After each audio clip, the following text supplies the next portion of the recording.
चीनी, जिस गन्ने से गुड़ इतना काला होता है उसकी चीनी इतनी सफेद कैसे हो गई? केमिकल्स उसमें डाले जाते हैं।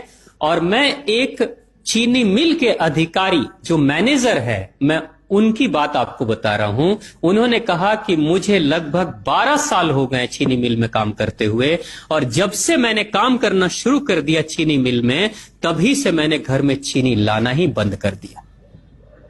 मैं तब से अपने बच्चों को चीनी खिलाता ही नहीं हूं, जबकि नौकरी से सैलरी वहीं से मिलती है, मगर चीनी नहीं। मैंने कहा कि आखिर कौन सी घटना घटी जिसके कारण से आपने ऐसा किया?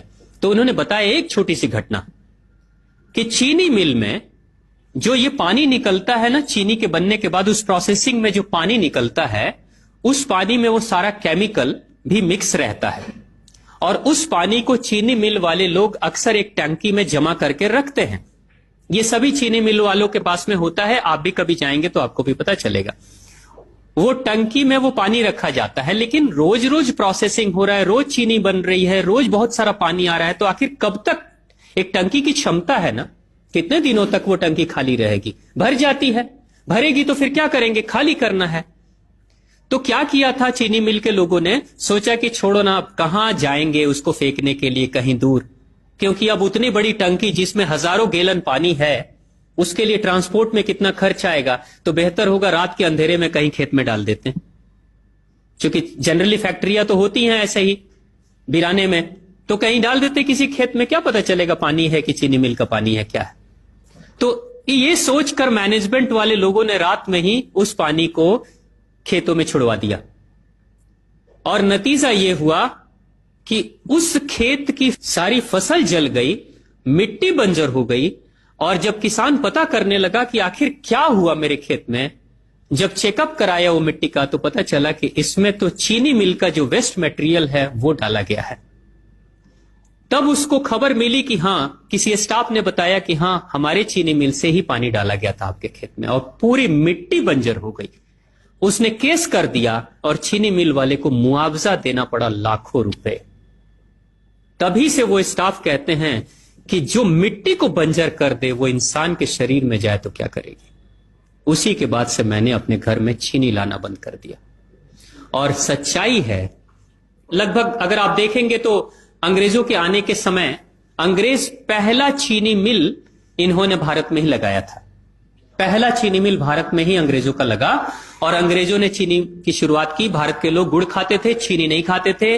उन्होंने बहिष्कार किया, बिल्कुल नहीं, लेकिन चीनी और चाय पत्ती दोनों के लिए लोगों को तैयार किया गया था। चाय पिला पिलाकर फ्री में, चीनी के लिए तैयार किया गया और चाय के लिए भी तैयार किया गया। अंग्रेज ने जब से यह शुरू किया है, और पिछले 50 वर्षों से हमारे समाज में चीनी खाने का प्रचलन बहुत तेजी से बढ़ा है, और उसी समय से भारत के लोगों के बच्चों के शरीर में कैल्शियम की कमी होनी शुरू हो गई है। अगर कोई मां, अगर कोई बहन जो गर्भवती हो, गर्भकाल के दौरान अगर चीनी का सेवन अगर कोई बहन कर रही हो, तो चांसेस ज्यादा होते हैं गर्भपात होने के। कोई मां अगर बच्चे के जन्म से पहले 1 साल पहले से ही चीनी छोड़ दे और सामान्य भोजन करे, अपना ही दूध बच्चे को पिलाए, और कम से कम 5 साल तक बच्चे को चीनी ना खिलाए, खुद को चीनी ना खिलाए, उस बच्चे को कभी भी ऑस्टियोपोरोसिस की समस्या नहीं हो सकती। कैल्शियम की कमी उसके शरीर में कभी नहीं होगी। चीनी जब जाती है आपके शरीर में, तो बाहर जब निकलती है तो अकेले नहीं निकलती, कैल्शियम लेकर निकलती है। चीनी कैल्शियम लेकर निकलती है, हड्डियों को गलाकर निकलती है। और जिसके शरीर में कैल्शियम की कमी हो जाती है, उसके शरीर में मैग्नीशियम, पोटेशियम, आयरन सबकी कमी हो जाती है। कैल्शियम वो तत्व है कि जिसके शरीर में कम हो जाए, सारे तत्व कम हो जाएंगे, और कैल्शियम की कीमत पे चीनी हम खाते हैं।